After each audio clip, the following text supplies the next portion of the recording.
로 오늘의 말씀을 함께 읽도록 하겠습니다. 오늘 우리가 함께 읽을 말씀은 하박국서 3장 17절과 18절 말씀입니다. 우리 한 목소리로 함께 읽겠습니다. 무화과 나무에 과일이 없고 포도나무에 열매가 없을지라도 올리브 나무에서 딸 것이 없고 밭에서 거두어 드릴 것이 없을지라도 우리의 양이 없고 외양간에 소가 없을지라도 나는 주님 안에서 즐거워하련다. 나를 구원하신 하나님 안에서 기뻐하련다. 아멘. 네, 자리에 앉으시겠습니다. 샬롬, 주님의 평강이 사랑하는 성도님들께 가득하기를 간절히 기도합니다. 제가 담임 목회자 청빙 과정을 거치면서 여러분들께 저를 알려드리기 위해서 한 20가지 질문이 담겨져 있는 청빙 질의서에 이렇게 응답해서 드렸던 것을 여러분 아마 기억하실 겁니다. 거기에는 이 목회 철학에 대해서 기록하는 것이 있었는데요. 저는 거기에 이렇게 기록해서 제출했었습니다. 하나님을 기쁘시게, 사람들을 행복하게. 저는 이것이요, 하나님을 사랑하고 이웃을 사랑하는 사람이 살아내야 할 삶이라고 생각했습니다. 하나님을 사랑한다면 당연히 하나님을 기쁘시게 하는 일을 해야 할 것이고, 또 사람들을, 이웃들을 사랑한다면 당연히 그 이웃이 행복해지는 것을 꿈꿔야 하기 때문이죠. 그래서 저는 이것을 제 목회 철학으로 세우면서 그래, 내가 내 삶을 통하여 하나님을 기쁘시게 하고 또 사람들을 행복하게 해야겠다라는 생각을 했었습니다.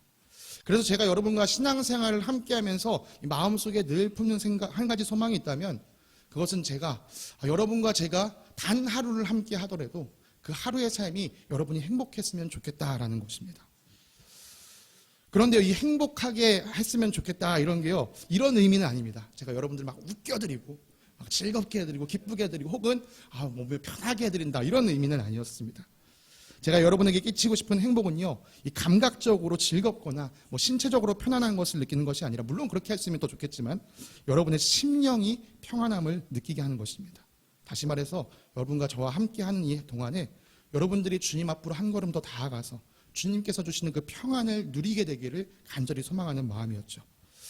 저는 부디 여러분이 이런 행복을 누리게 되시길 간절히 소망합니다. 이 땅에 행복을 바라지 않는 사람이 있을까요? 나는 좀 불행했으면 좋겠어. 나는 좀 우울하거나 슬펐으면 좋겠어. 이런 사람은 지구상에 아무도 없습니다. 그런 점에서 우리 모든 사람의 행동 뒤에는요, 행복하고 싶은 동기가 있다라고 할 수 있습니다. 내가 무엇인가 할 때는 그걸 함으로 말미암아 내가 행복해졌으면 좋겠어 라는 마음을 가지게 된다는 것이죠. 마찬가지로 오늘 이 자리에 나와서 예배 드리시는 모든 분들도 내가 이 예배를 드림으로 말미암아 내가 행복해지기를 원해 라는 마음이 그 안에 자리 잡고 있습니다. 혹시라도 나 예배 드리고 나서 내 마음이 불행했으면 좋겠어, 여러분 이런 분들은 아무도 없으실 거라 생각합니다. 모두 우리는요, 이 예배를 통해서 내가 정말 행복해지기를 원한다라는 마음을 가지고 있습니다. 혹시 내가 예배를 드리고 있지만 행복해질 것도 기대하지 않고 왔다. 사실 그런 분들은 대단한 인내심을 가지고 있다고 할 수 있습니다. 여기서 이렇게 1시간을 가만히 앉아있는, 아무런 기대 없이 이 1시간을 앉아있는 건요, 정말 엄청난 인내심을 요구하는 일입니다. 저는 부디요, 이 예배를 통해서 여러분이 살아계신 하나님을 경험하시면서 그 경험이 여러분을 행복하게 하기를 간절히 소망합니다. 그럼 여러분에게 다시 한 가지를 좀 질문 드려보도록 하겠습니다. 여러분 지금 행복하십니까? 여러분 정말 지금 정말 내 마음에 손을 얹고 지금 행복하시면 한번 손 한번 들어주시겠습니까? 그래도 행복하신 분들이 이렇게 많습니다. 너무 감사합니다. 이런 행복한 분들과 함께 할 수 있다는 게 또 얼마나 기쁜지요. 근데 손 못 드신 분들도 사실 덜어 있었거든요. 그래서 저에겐 도전이 됩니다. 오늘 제 목표는 여러분을 행복하게 하는 겁니다. 손 들지 못하신 분들이 행복해지기를 간절히 바랍니다. 행복에 대해 사람들의 관심은 너무나도 많습니다. 그래서요, 이 행복에 대한 연구, 조사가요, 엄청나게 진행됐고 또 진행되고 있습니다. 이 유엔 산하기구에서는요, 매년입니다.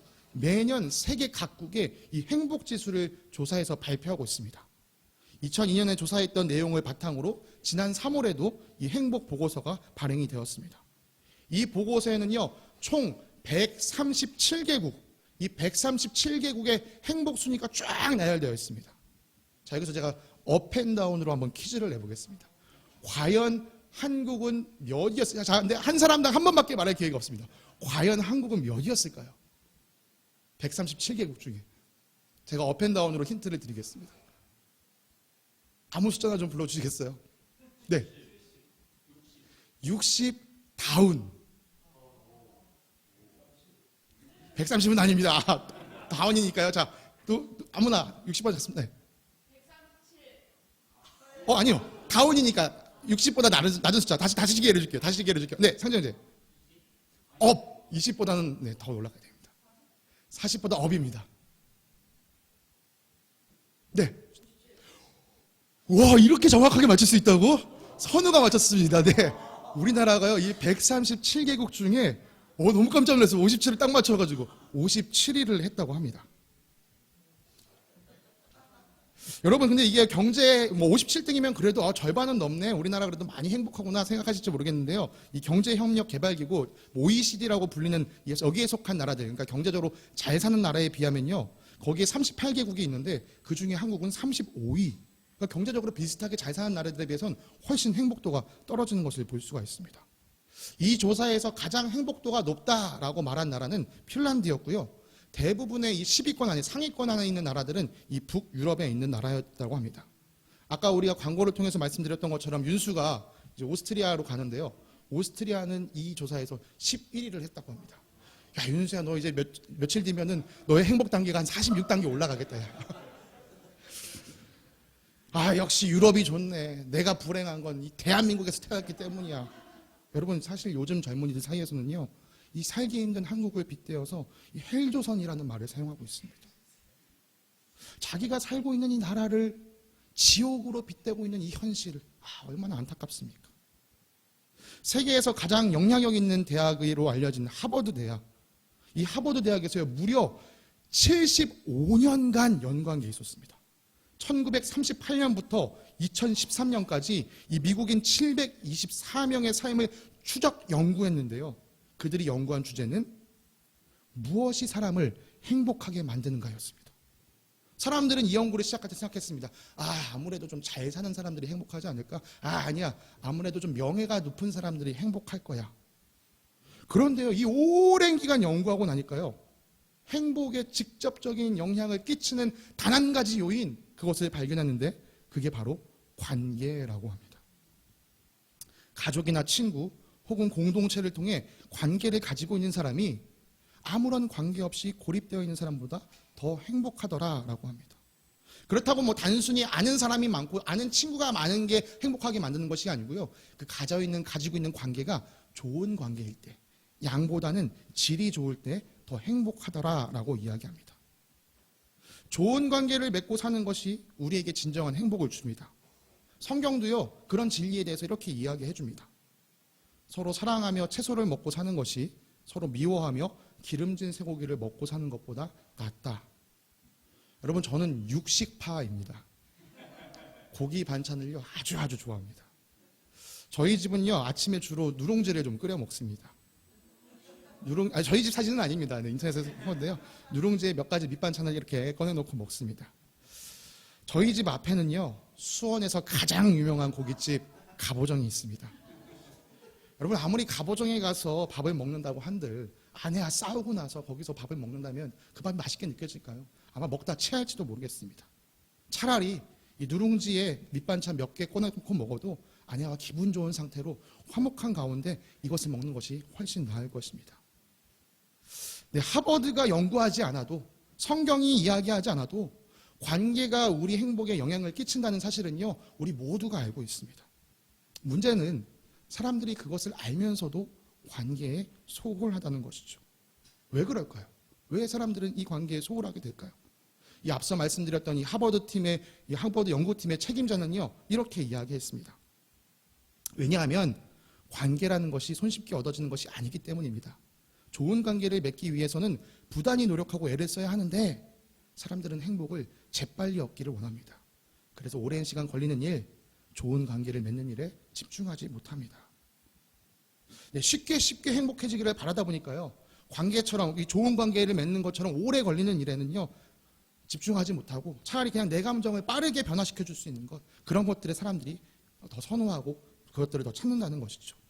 이 연구 결과를 발표하던 이 책임자는요, 이 발표 마지막에 소설가 마크 트웨인의 말을 인용하면서 이렇게 발표를 마쳤습니다. 시간이 없습니다. 인생은 짧기에 다투고 사과하고 가슴앓이하고 해명을 요구할 시간이 없습니다. 오직 사랑할 시간만이 있을 뿐이며 그것도 순간에 불과합니다. 한 소설가의 말이지만 참 깊은 통찰력이 느껴집니다.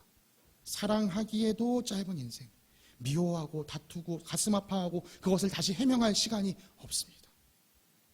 그런 점에서 성경은 우리에게 행복을 가르쳐주는 책이라고도 할 수 있습니다.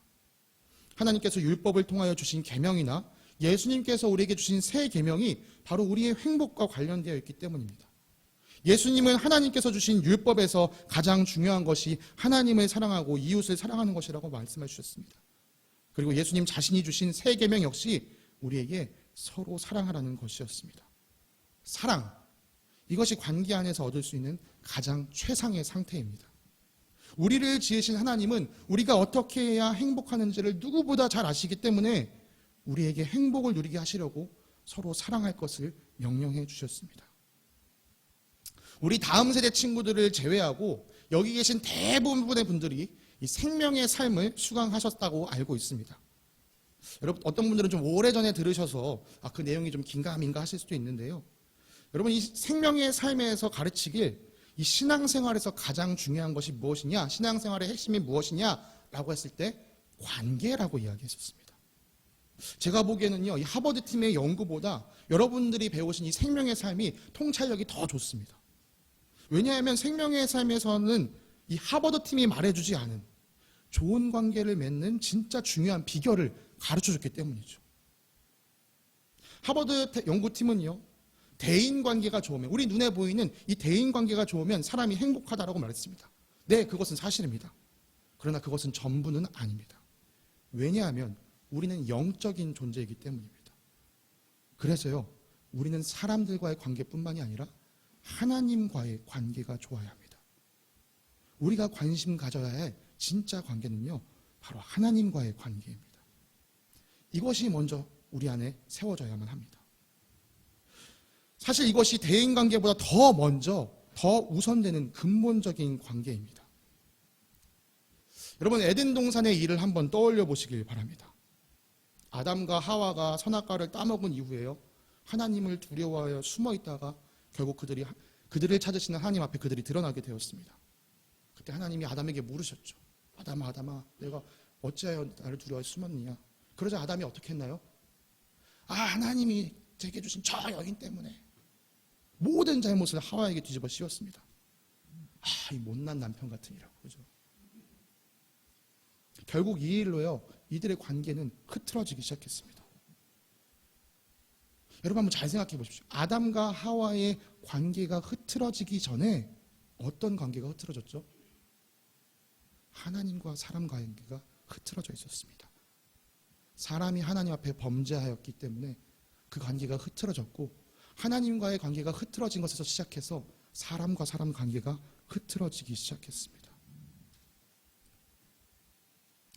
오늘날 이 세상 사람들이 왜 갈등을 겪고 살아갑니까? 각자에게 선악을 판별하는 기준이 있기 때문입니다. 내가 옳다, 너는 틀리다, 아니다, 네가 틀렸다, 내가 옳다. 막 서로 자기가 옳다고 하니까요, 결국 그게 싸움으로 번질 수밖에 없는 것입니다. 선악을 분별하는 일이 하나님께 맡겨져 있을 때는요, 즉 하나님을 우리의 모두의 주인으로 모시고 있을 때는요, 싸울 일이 없었습니다. 왜요? 옳고 그른 것을 하나님께서 분별해 주시기 때문이죠. 그런데 이제는 그 하나님을 버리고 내가 내 삶의 주인이 되어서 하나님과의 관계를 단절하고 내 스스로 선악을 판별하다 보니까 각자가 기준이 되어서 서로 다른 기준으로 서로에게 칼을 들이밀고 있는 것입니다. 하나님과의 관계가 깨지니까 사람들의 관계가 깨지기 시작한 것이죠. 자, 그러니까 여러분 다시 한번 생각해 보시기 바랍니다.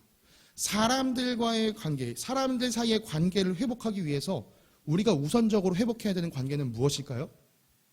누구와의 관계? 하나님과의 관계입니다. 우리가 지난주에 살펴본 것처럼 정말 감사하게도 우리가 하나님과의 관계를 엉망으로 만들어뜨렸는데, 우리가 범죄하여서 하나님과의 관계를 엉망으로 만들어버렸는데, 우리를 사랑하신 하나님께서는요, 우리에게 먼저 화해의 손길을 내밀어 주셨습니다. 그래서 우리가 그 손을 붙잡기만 하면 이제 하나님과 우리의 관계가 회복됩니다. 여러분, 생명의 삶에서 가르쳐줬던 것이 무엇이었나요? 바로 이 하나님과의 관계가 올바로 회복되어서 하나님의 사랑을 우리가 듬뿍 받아 누리면 그 사랑이 우리를 통해 자연스럽게 이웃에게 흘러간다. 하나님과의 관계가 회복되면 자연스럽게 이웃과의 관계가 회복된다. 이것을 우리가 배웠었습니다. 이것은 우리가 지난주 설교를 통해서도 확인한 바였습니다. 네, 우리가 행복하려면요, 하버드 연구팀이 얘기한 것처럼 우리 주변에 있는 사람들과의 관계가 행복해야 되는데 그 대인관계가 좋아지려면 먼저 하나님과의 관계를 회복하셔야만 합니다. 오늘 우리가 함께 읽은 이 하박국서는요, 이 예언서들 중에서도 좀 독특한 면모를 가지고 있습니다. 대부분의 예언서들은 하나님께서 어떤 대상에게 말씀을 전하기 위해 그 선지자에게 말씀을 주십니다. 예를 들면 하나님께서 이 호세아 선지자를 통해서 북이스라엘 너희 그렇게 가면 멸망할 것이야 라고 말씀하신다거나, 혹은 하나님께서 이 예레미야 선지자를 통해 남유다 너희에게 멸망이 임할 것이야 이렇게 말씀하시는 형태라는 거죠. 그런데 하박국서에서는요, 하나님께서 어떤 대상에게 전하는 이야기가 기록되어 있지는 않습니다. 하박국서는요, 선지자 하박국이 이 세상에서 일어나는 일을 보면서 답답한 마음에 하나님 앞에 여쭙고 또 그 질문에 대한 답을 들으면서 또다시 질문하고 그러는 과정 가운데 하나님을 알아가는 책입니다. 하박국 선지자는 이 남유다의 멸망이 코앞에 다가온 시기에 살았던 선지자입니다. 하박국이 바라보기에 이 남유다는 썩을 대로 썩어 있었습니다. 약탈과 폭력, 다툼과 시비가 그치지 않았고요. 율법을 지키거나 공의나 정의를 행하는 사람이 단 한 사람도 보이지 않았습니다. 하박국은 이해가 되지 않았습니다. 아니 하나님께서 정의로운 하나님이신데 어떻게 이 악독한 일이 일어나는 걸 보고 그대로 계십니까? 하박국 선지자가 간절하게 하나님 앞에 따지니까요, 하나님이 이렇게 대답하셨습니다. 기다려라. 이제 내가 저 포악한 바벨론 민족을 일으켜서 남유다를 칠 것이다. 그들이 아주 혹독하게 너희를 칠 것이다. 그러자 또 하박국은요, 또 다른 의문이 생겼습니다. 아니 하나님, 그래 우리가 잘못했으니까 벌을 받는 건 알겠는데요, 어떻게 우리를 치는 일에 우리보다 더 악한 저 바벨론을 쓰실 수가 있습니까? 그러자 하나님께서는 그에게 이렇게 대답해 주셨습니다. 하박국아, 내 말을 잘 듣고 그것을 잘 새겨둬라. 내 말을 판에 새겨서 누구든지 달려가면서도 그것을 읽을 수 있게 기록해라. 모든 것을 바로잡는 그 마지막 때가 반드시 임할 것이다. 너희가 느끼기에 그날이 더디게 온다고 느낄 수도 있지만 그렇지 않다. 그날은 반드시 임한다. 오직 의인은 내 이 약속을 믿고 기다리는 그 믿음으로 말미암아 살 것이다.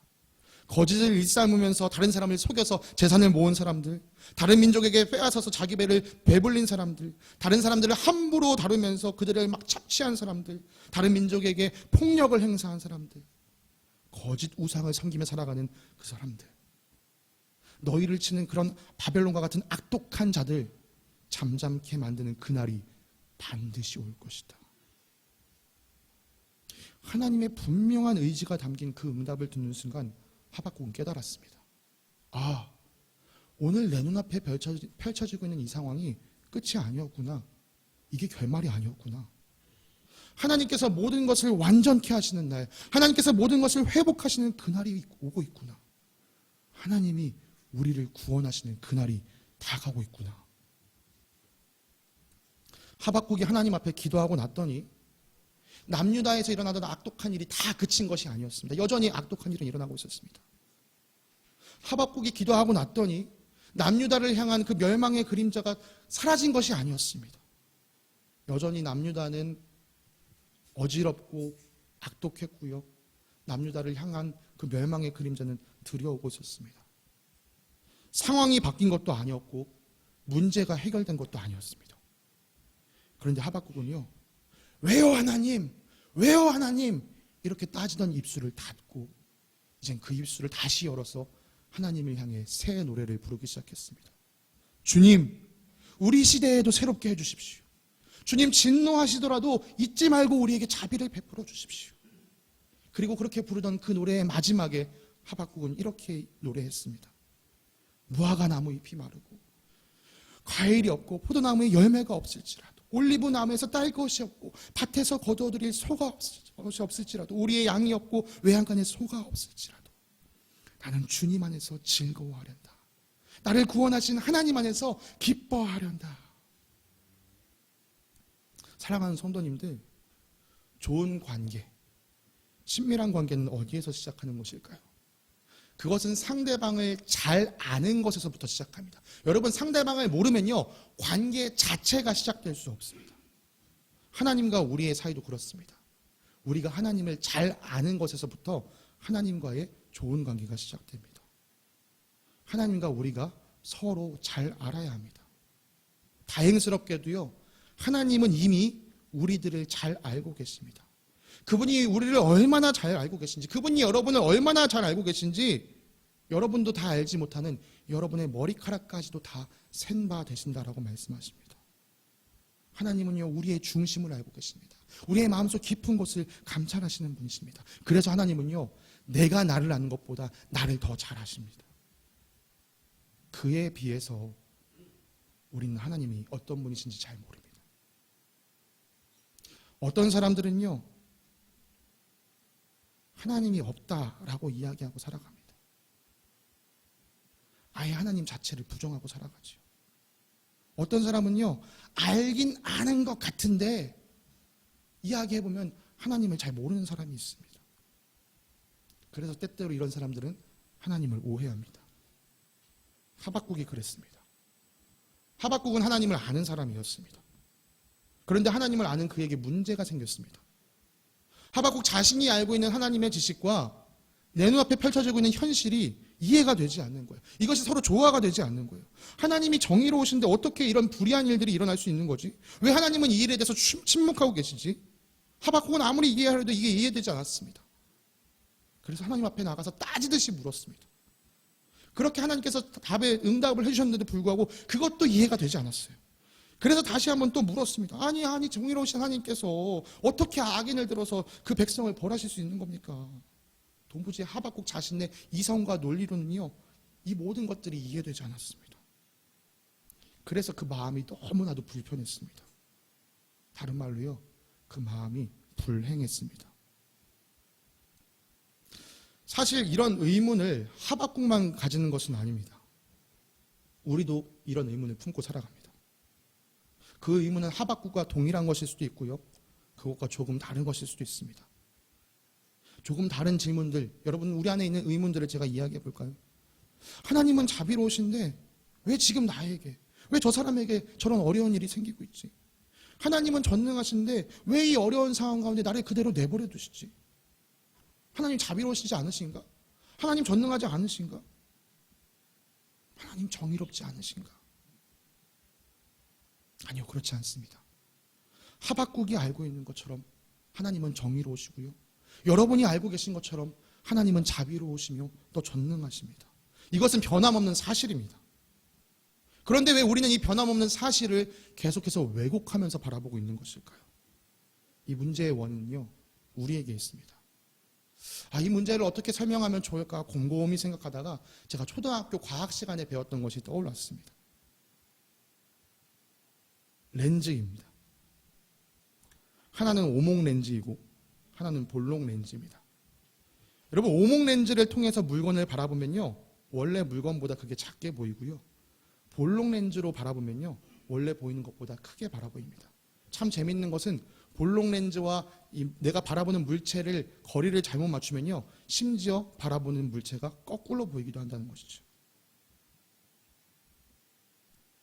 하나님은 정의로우시다, 자비로우시다, 전능하시다는 사실은 변화가 없습니다. 그런데 우리는요, 이 변함없는 사실을 변화무쌍한 우리의 현실, 상황, 문제라는 것을 렌즈 삼아서 하나님을 바라봅니다. 그러니까 하나님은 변함없으신데 이 상황을 렌즈를 통해서 하나님을 바라보니까 하나님이 작게 보이고 하나님의 정의와 자비와 전능이 작게 보일 수밖에 없습니다. 심지어 하나님이 뒤집어 보이기도 합니다. 하박국이 그랬습니다.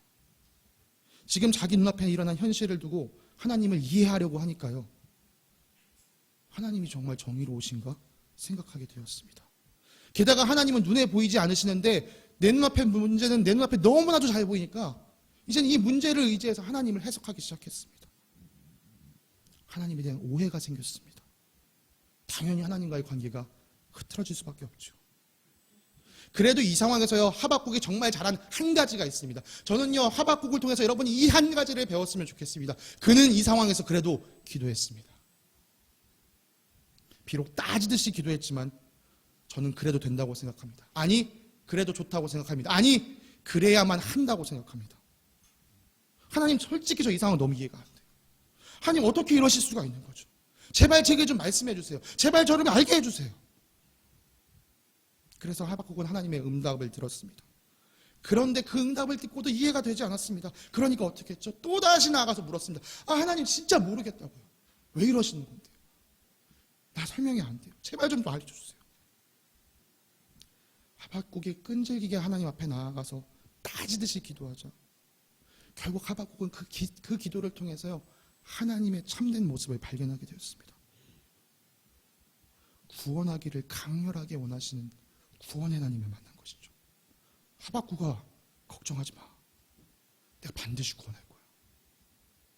너 눈앞에 펼쳐진 상황, 그것 때문에 나를 작게 보는데 너 걱정하지 마. 내가 반드시 구원할 거야. 정의로우신 하나님께서 반드시 모든 악을 벌하시고 하나님을 믿고 기다리는 자들에게 구원을 베푸실 것이라는 것이 하박국이 느껴졌습니다. 지금까지는 내 눈앞에 펼쳐진 상황 때문에 그 하나님이 제대로 보이지 않았는데 기도를 통해서 하나님을 직접 만나고 나니까 하나님은 우리를 구원하기를 정말 강렬하게 원하고 계시는구나. 앞서 말씀드렸던 것처럼요, 하박국이 바라보던 문제가 해결된 것이 아니었습니다. 남유다를 향해 다가오는 멸망이 거둬진 것도 아니었습니다. 그러나 오늘의 문제도 다가올 재앙도 모조리 뛰어넘는 구원의 하나님을 분명하게 알았기 때문에 하박국은 자신 안에 있는 모든 의문을 걷어버리고 하나님을 향한 믿음의 사랑으로서 이 노래를 부른 것입니다. 무화과 나무의 비마르고 포도나무의 열매가 없고 감람나무의 열매가 그치고 논밭에 식물이 없어도 우리의 양떼가 없어도 외양간에 송아지가 없어도 난 여호와로 즐거워할 것이다. 나는 나를 구원하시는 여호와 하나님으로 말미암아 기뻐할 것이다. 사랑하는 성도님들, 삶이 많이 힘드시죠? 참 우리 삶이 녹록치 않습니다. 이 문제가 제발 끝났으면, 이 어려움이 빨리 지나갔으면, 앞으로는 다시 이런 일이 일어나지 않았으면, 그런 마음이 우리에게 있겠지만 이 땅에서 이 몸을 입고 살아가는 동안 아픔과 슬픔, 그것을 겪고 살 수밖에 없는 것이 또 우리가 가지고 있는 연약한 한계이기도 합니다. 어제 고린도후서 12장 말씀을 통해서 여러분 함께 살펴보신 것처럼 능력의 사도 바울도 자신에게 주어진 가시를 두고 하나님 앞에 간절히 3번이나 기도했지만 그가 얻은 응답은 그래, 너의 가시를 내가 없애줄게, 이것이 아니라 내 은혜가 내게 족하다, 내 능력은 약한 데서 완전하게 된다는 것이었습니다. 사도 바울은 비록 자신의 문제를 해결받지 못했지만 이 사실을 두고 이젠 기뻐하기 시작했습니다. 이제 그에게선 더 이상 그것이 문제가 되지 않았습니다. 하나님께서 자신의 약함을 들어서 사용하신다는 것을 깨달았기 때문이죠. 여러분, 우리를 뒤엎고 있는 상황이라는 이 문제라는 렌즈를 뚫고 들어가서 하나님을 있는 모습 그대로 발견할 수 있는 방법이 바로 기도입니다. 하박국도 기도했고 바울도 기도했습니다. 기도를 통해 하나님과 교제해야만 합니다. 그래야 하나님을 올바르게 알고 하나님과의 관계를 바르게 세울 수 있습니다. 여러분, 안다, 관계를 세운다, 기억나는 것이 있지 않으십니까? 우리 지난주에 살펴봤던 내용입니다. 영생은 하나님을 아는 것과 그 하나님께서 보내신 그 아들 그리스도를 아는 것이다. 여러분, 안다는 것은 친밀한 관계로 들어간 것이라고 말씀드렸습니다. 그래서 저는 이렇게 말씀드릴 수 있습니다. 영생하는 사람, 영생을 누리는 그 사람, 행복한 사람입니다. 하나님을 알고 그리스도를 알고 그 친밀한 관계 안에 들어가 있는 그 사람, 행복한 사람입니다. 이 영생을 누리려면요, 우리가 기도해야 합니다. 눈에 보이는 현실이 기도하고자 하는 우리의 마음을 꺾어버린다면, 그래서 정말 기도하고 싶은 마음이 안 든다면 여러분 차라리 하박국처럼 따지듯이 물어보십시오.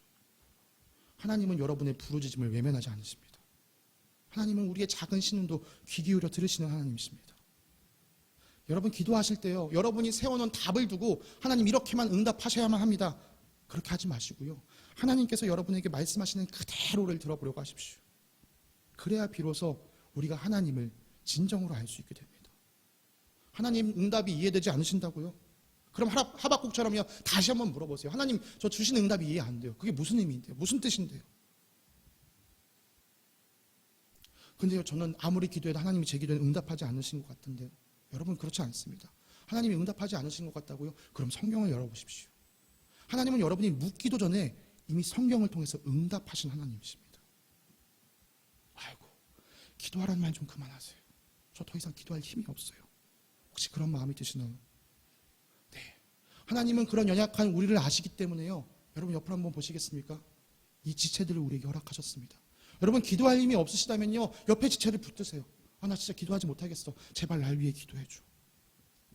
여러분이 지쳐서 기도할 수 없을 때 누군가 여러분을 위해 기도할 수 있도록 여러분의 기도 제목이라도 꼭 알려주시길 부탁드립니다. 저는 오늘의 말씀을 이렇게 정리하고 마치려고 합니다. 관계가 행복에 영향을 끼칩니다. 사람들과 관계를 잘 세우려면 먼저 하나님과의 관계를 잘 세워야 합니다. 하나님과 바른 관계를 세우려면 하나님이 어떤 분이신지를 잘 알아야 합니다. 하나님이 어떤 분이신지 잘 알려면 우리는 기도해야만 합니다. 그래서 기도하는 사람, 그 사람이 영생을 누리며, 기도하는 사람, 그 사람이 행복한 사람입니다. 함께 기도하겠습니다. 사랑의 하나님, 감사합니다. 자녀된 우리가 참된 행복을 누리기 원하시는 하나님의 아버지의 마음을 느낍니다.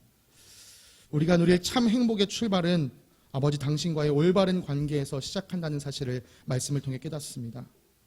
그러나 주님, 우리가 처해 있는 현실, 우리 삶을 뒤덮는 문제들은 주님을 올바르게 바라볼 수 없도록 우리를 억누르고 짓누릅니다. 주님, 우리를 도와주십시오. 하나님이 어떤 분이신지 우리가 하나님을 똑바로 바라볼 수 있도록 하나님 당신의 마음을 우리 마음 가운데 비춰주십시오. 우리에게 들려주시는, 우리에게 보여주시는 그 주님의 마음을 우리가 누리면서 구원의 하나님을 의지하고 일어나서 하박국처럼 노래하는 저희들이 되기를 간절히 소망합니다. 우리에게 이 놀라운 은혜, 넘치는 은혜, 족한 은혜를 주신 하나님께 감사드리며 거룩하신 예수 그리스도의 이름으로 기도드립니다.